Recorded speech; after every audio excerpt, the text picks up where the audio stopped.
Hello, fellow writers. My name is Cheryl, and I write books. Or at least, I'm trying to. Welcome to my channel.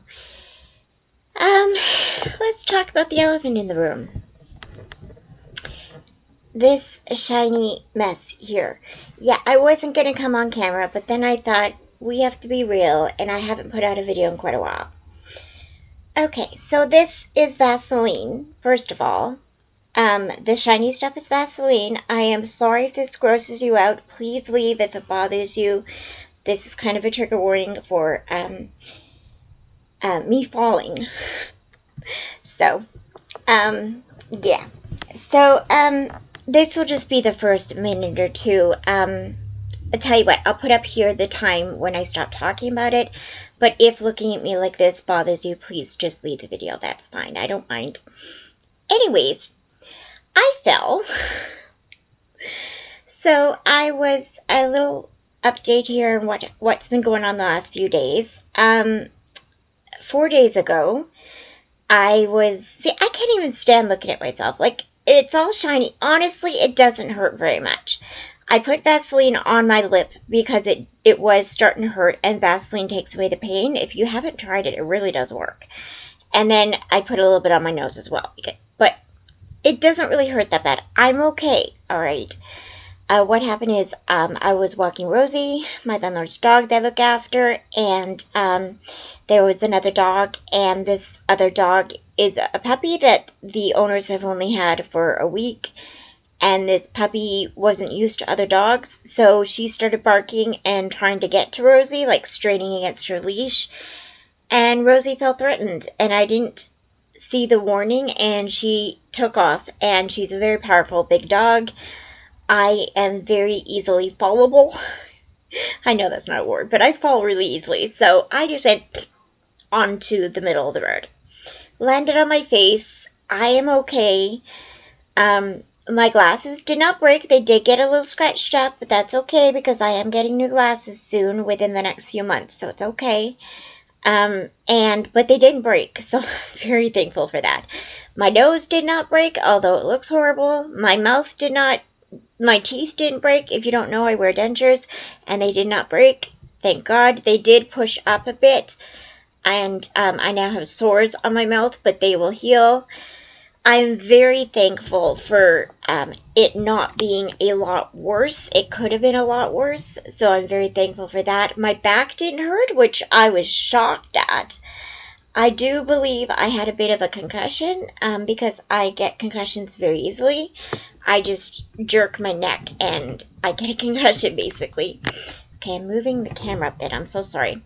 And I know that sounds weird and that it might not medically be considered a concussion, but whenever I jerk my neck really hard, I get dizzy. I get all the symptoms of a concussion, okay?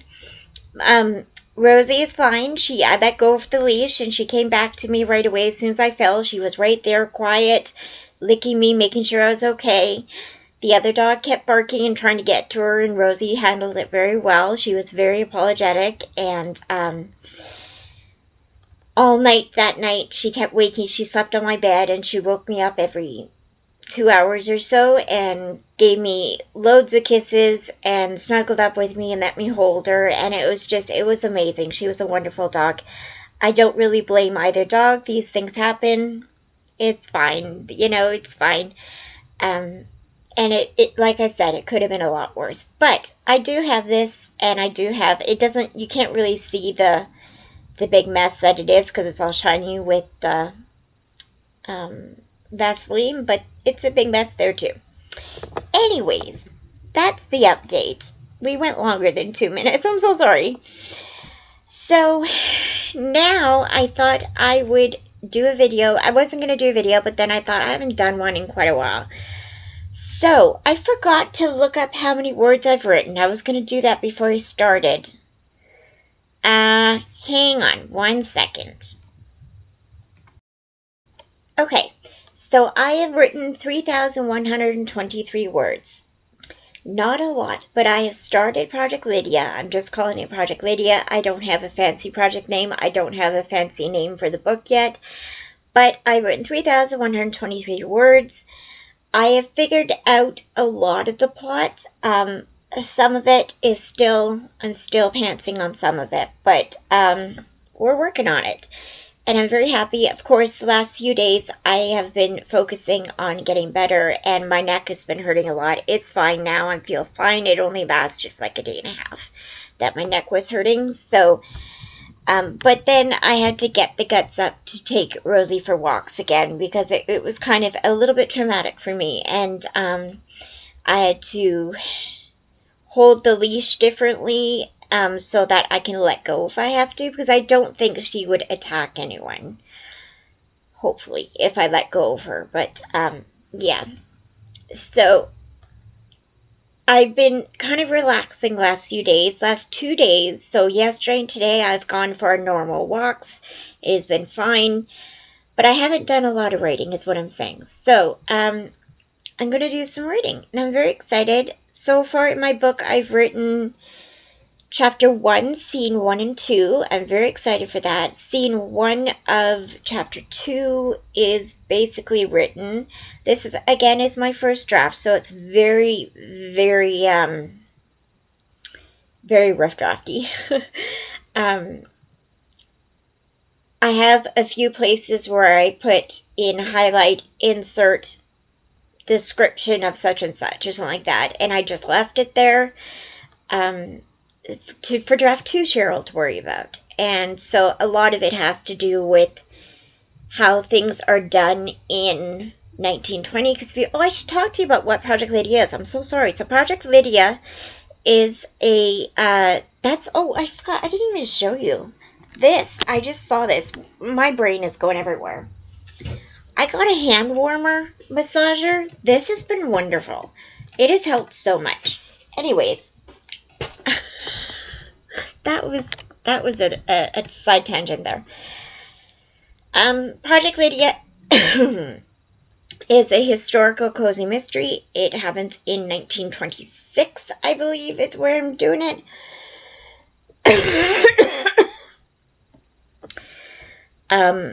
And there's a lot of political things that are happening around that time, especially with the war just ending, like 6 years before that or whatever it was, plus the Great War, World War I, and the political upset leading on to World War II, as well as the Great Depression was going to be happening in, like, when did that happen? 1933 or 30, somewhere around there.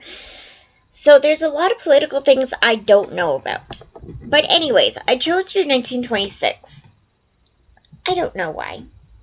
So this cozy mystery follows Lydia. Now, Lydia, I'm just going to give you a bit of context of things I do know. So grab a cup of coffee or something, and I'm going to talk to you about my book. So Lydia is a widow, and she is only 30... How old did I say she was? 35, I think. Somewhere around 35. I can't remember what age I finally made her. I went back and forth on how old she was. But she's in her 30s, and she is a recent widow. She married a little bit older. Somehow I'm thinking I changed that. Anyways, her husband died, okay? And I've changed so much, I don't remember what I decided to keep and what I decided. I haven't written in a while, so I forget what I had in my document.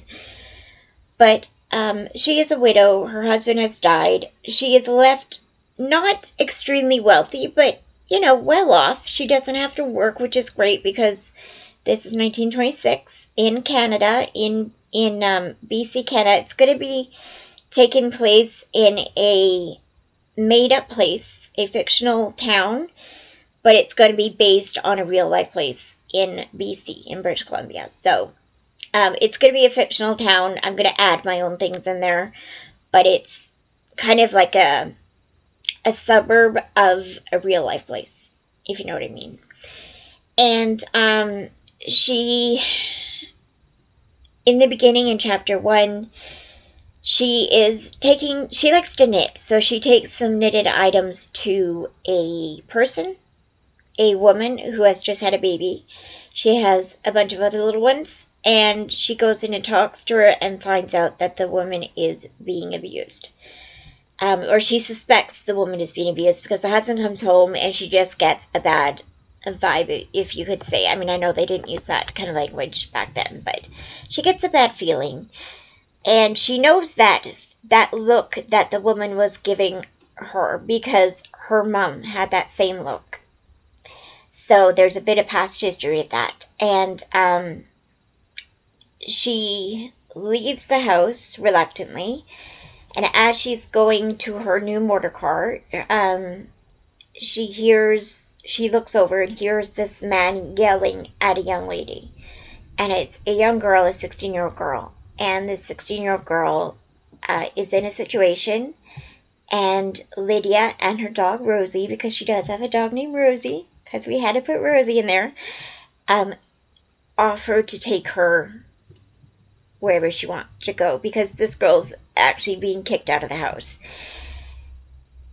Lydia feels that she has to help her because of a decision she made many years ago to do with someone that she loved very much that has died. And she regrets not being there for that person as well. So she wants to make it right. She wants to do what that person would have done. So she goes. And the thing is Lydia and Evelyn, Evelyn's the girl, Lydia and Evelyn are kind of, they're very much the same in the way they think, but they kind of act differently. They counteract each other a lot. I'm not sure exactly how that's going to play, but I would like to think, I kind of want to make, I'm not very good at writing voices, making people seem different. So Lydia is very abrupt, very blunt, very in your face kind of thing, but she's also a kind soul. And she loves everyone, and she wants to do what's right. Evelyn is kind of a naive 16-year-old, as most 16-year-olds are, and she has had a rough life, and she has to make a decision now concerning another person. And she knows what she wants to do. She has to make a hard decision, and she makes it, and she's not mad about that decision. She's not regretful, but it's going to cause problems in society, if you know what I mean. So this book is very like that. So, and then later on in the book, someone dies, and Evelyn is accused of the murder. So that's the book. I'm very excited to write it. As I said, I've written 3,123 words, I think. And I'm very excited. I'm loving how it's going so far. What I'm worried about the most are the action scenes, like the scenes where they have to face the criminal at the very end. I don't know how I'm going to write that. I can't imagine fight scenes or like facing someone who's about to kill you. I can't. I just can't. So that's going to be fun. And my friend Jess is really good at writing those. And so I might ask her for some help to help me decide how to write it. And then the other thing I'm worried about, apart from the research into finding out different things, like one thing I realized is I don't know how cars started in 1926. So I've got to figure that out, because I'm sure it doesn't work the same way as it does now. And then I also have to figure out the political system and all that kind of stuff, everything that was going on in that way. I don't want to put too much politics into the book, but of course it will make a difference. And then little things like different things that I don't know how they worked back then, you know. And also the Queen's coronation it took place in what year was that? 23 or something? 26. I don't remember when the Queen's coronation took place, but it was somewhere around there as well. So I kind of want, was it the coronation? No, it wasn't the coronation. It was that she was born. I don't remember. Something about that time period the Queen was involved in. I don't remember. Queen Elizabeth. I don't remember what it was. No, she wouldn't have been coronated. Her coronation wouldn't have happened then. So she must have been born around then. She was born the same year my grandma was born. But I don't remember when my grandma was born. Anyways, that's not the point. The point is, little things like that I have to add in. Plus, a lot of things I don't know if they use those words particularly to describe things or to say. Like on one of my words, I put okay. Did they say okay back then? I don't know. I don't know. I don't know what words they used. So that's more of a Draft 2 Cheryl problem. But anyways, I'm enjoying writing it right now. I'm just basically writing everything I can in the book and just a very rough draft. That's it. That's my update. I hope you enjoyed the video. Thank you very much for watching. I'm so sorry that it was just rambly, and I'm, again, sorry for the mess on my face. I feel fine. I'm just... and I do have to see my doctor on Monday. Today is Saturday. I see my doctor on Monday, so she can check it out while she's examining me on other areas. So, I'll get her to check this over and make sure it's not infected, because I do have diabetes, which means I get infections very, very easily. So, we will look into that and make sure it doesn't get infected. But, so far so good. It looks bad right now, but that's just because the Vaseline's on it. It's making it shiny. It actually is healing pretty well, I think. So, alright, that's it. Thank you for watching. I hope you enjoyed the video. And, yeah, God bless. Bye, guys. Happy writing.